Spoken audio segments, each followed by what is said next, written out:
നെഹമ്യാ അധ്യായം 4. മതിൽ പണിക്ക് തടസ്സം. ഞങ്ങൾ മതിൽ നിർമ്മിക്കുന്നുവെന്ന് കേട്ട് സൻബല്ലാത്ത് ക്രുദ്ധനായി. അവൻ ഞങ്ങളെ പരിഹസിച്ചു.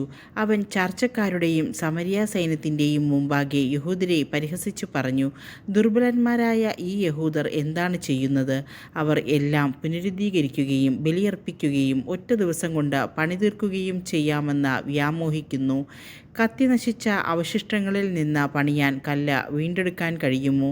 അവൻ്റെ സമീപത്ത് നിന്ന അമ്മോന്യനായ തോബിയ പറഞ്ഞു, ശരിയാണ്, അവരെന്താണ് ഈ പണിയുന്നത്?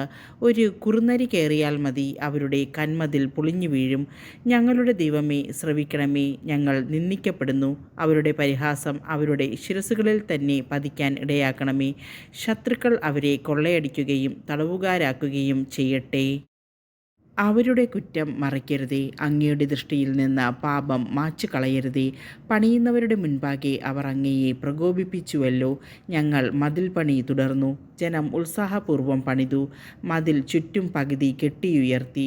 എന്നാൽ സൻബല്ലാത്തും തോബിയായും അറബികളും അമ്മോന്യരും അശ്ദോദ്യരും ജെറുസലേം മതിലിൻ്റെ പുനർനിർമ്മാണം പുരോഗമിക്കുന്നെന്നും വിടവുകൾ അടഞ്ഞു തുടങ്ങിയെന്നും കേട്ട് കോപാക്രാന്തരായി.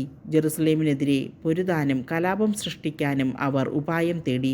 ഞങ്ങൾ ഞങ്ങളുടെ ദൈവത്തോട് പ്രാർത്ഥിക്കുകയും അവർക്കെതിരെ രാവും പകലും കാവൽ ഏർപ്പെടുത്തുകയും ചെയ്തു. എന്നാൽ യൂദാ പറഞ്ഞു, ചുമട്ടുകാർ തളർന്നു തുടങ്ങി. ചപ്പുചവറുകൾ വളരെയുണ്ട്. മതിൽ പണിയാൻ ഞങ്ങൾക്ക് കഴിയുന്നില്ല.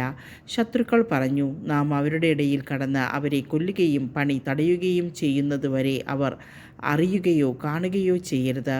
ശത്രുക്കളുടെ ഇടയിൽ പാർത്തിരുന്ന യഹൂദർ 10 പ്രാവശ്യം ഞങ്ങളെ അറിയിച്ചു, അവർ എല്ലായിടത്തും നിന്ന് നമുക്കെതിരെ വരും. അതിനാൽ ഞാൻ ജനത്തെ കുടുംബക്രമത്തിൽ വാൾ, കുന്തം, വില്ല് എന്നിവയുമായി മതിലിന് പുറകിൽ തുറസായ സ്ഥലത്ത് മതിലിന് പൊക്കം പോരാത്തിടത്ത് അണിനിരത്തി. ഞാൻ ചുറ്റും നോക്കി ശ്രേഷ്ഠന്മാരോടും നായകന്മാരോടും ജനത്തോടും പറഞ്ഞു, അവരെ ഭയപ്പെടേണ്ട. നിങ്ങളുടെ സഹോദരന്മാർ, പുത്രീപുത്രന്മാർ, ഭാര്യമാർ എന്നിവർക്കും നിങ്ങളുടെ ഭവനങ്ങൾക്കും വേണ്ടി പോരാടുന്ന ഉന്നതനും ഭീതികരനുമായ കർത്താവിനെ ഓർക്കുവിൻ. ഞങ്ങളിതെല്ലാം അറിഞ്ഞെന്നും അവരുടെ ഉപായം ദൈവം നിഷ്ഫലമാക്കിയെന്നും അവർ അറിഞ്ഞു. ഞങ്ങൾ പണി തുടർന്നു. അന്നു മുതൽ എൻ്റെ സേവകരിൽ പകുതിപ്പേർ പണിയിലേർപ്പെടുകയും പകുതിപ്പേർ കുന്തം, പരിച, വില്ല്, പടച്ചട്ട എന്നിവയുമായി കാവൽ നിൽക്കുകയും ചെയ്തു. മതിൽ പണിയിലേർപ്പെട്ട യൂദാജനത്തിൻ്റെ പിന്നിൽ നേതാക്കന്മാർ നിലയുറപ്പിച്ചു.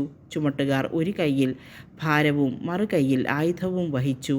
പണിയിലേർപ്പെട്ടവർ അരയിൽ വാൾ ധരിച്ചിരുന്നു.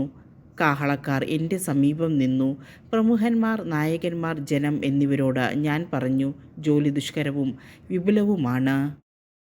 മതിലിൻ്റെ പണിയിലേർപ്പെട്ട് നമ്മൾ പലയിടത്തായിരിക്കുന്നു. നിങ്ങൾ എവിടെയായിരുന്നാലും കാഹളം കേൾക്കുമ്പോൾ ഞങ്ങൾക്ക് ചുറ്റും വന്നു കൂടുവിൻ. നമ്മുടെ ദൈവം നമുക്ക് വേണ്ടി പോരാടും. അങ്ങനെ ഞങ്ങൾ പണിയിൽ മുഴുകി. പകുതിപ്പേർ പ്രഭാതം മുതൽ നക്ഷത്രങ്ങൾ തെളിയുന്നതുവരെ കുന്തം വഹിച്ചു നിന്നു. അപ്പോൾ ഞാൻ ജനത്തോട് പറഞ്ഞു, ഓരോ ആളും ഭൃത്യനോടു കൂടെ രാത്രി ജെറുസലേമിൽ കഴിക്കുക. അങ്ങനെ രാത്രി കാവലും പകൽ ജോലിയും നടക്കട്ടെ. ഞാനും സഹോദരരും ഭൃത്യന്മാരും എന്നെ അനുഗമിച്ച കാവൽക്കാരും വസ്ത്രം മാറ്റിയില്ല. ഓരോരുത്തരും ആയുധം ഏന്തിയിരുന്നു.